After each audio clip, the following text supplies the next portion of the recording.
Nicolas Cage didn't just spend money.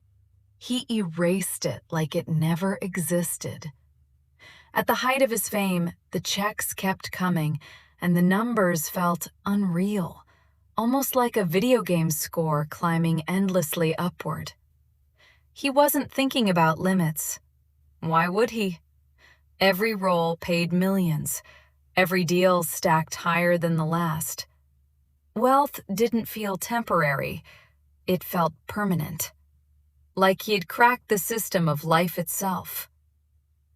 But what happens when reality finally catches up to someone who believes the game never ends? He didn't buy houses. He bought castles. Actual medieval castles in Europe, with towers, stone walls, and centuries of history built into their foundations. Each purchase wasn't just about luxury, it was about legacy. Cage wasn't living like a modern celebrity. He was living like royalty from another era. But castles don't just cost money to buy. They cost fortunes to maintain. And slowly, silently, those ancient walls began draining modern millions. Then came the island. Not a vacation spot, his own island. A private paradise surrounded by endless ocean, untouched and completely his. For a moment, it seemed like the ultimate symbol of success. Freedom, privacy, power. But islands don't generate income, they consume it. Maintenance, security, logistics, it all added up. The dream of owning the world was starting to come with a very real price tag. He didn't stop there. He went prehistoric. A dinosaur skull, rare, ancient, and priced at $276,000, became one of his most talked about purchases. It wasn't just a collector's item. It was a statement. But later, legal issues forced him to return it. What once felt like a trophy turned into a public embarrassment. The line between fascinating and reckless was starting to blur. Luxury turned exotic. Exotic turned dangerous. Cage began collecting venomous snakes, creatures that required specialized care and strict regulations. This wasn't a hobby. It was a lifestyle. One that demanded constant attention, expensive handling, and legal oversight.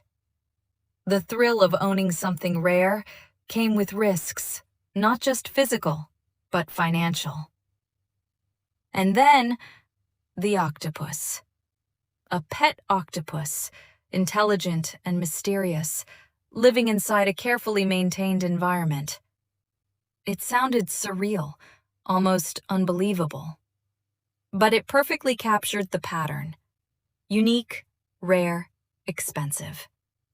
Each purchase pushed further beyond normal limits, and each one quietly tightened the financial pressure building beneath the surface. At first, it didn't matter. The money kept flowing. Blockbuster films, big paychecks, endless opportunities.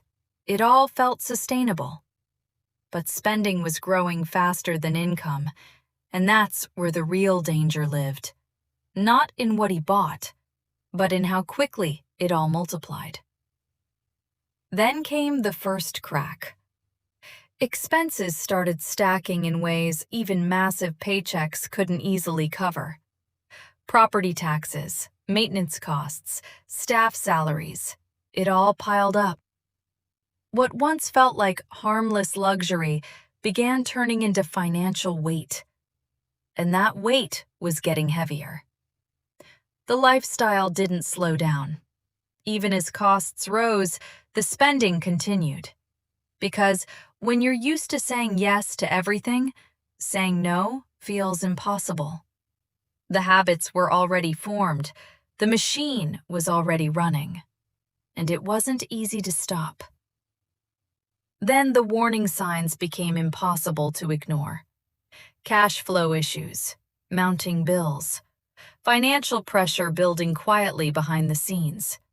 But from the outside, everything still looked perfect.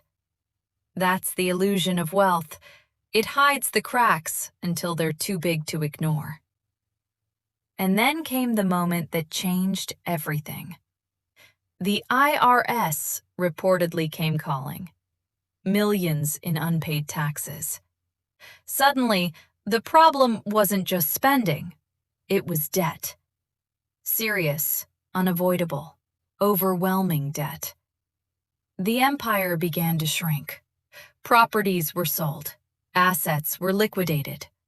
Castles, homes, possessions, pieces of a once limitless life were disappearing, one by one. What once symbolized success now became tools for survival. The island? Gone. The dream of owning a private paradise faded into reality. Because when debts come due, even the most luxurious assets become liabilities. And survival always comes first.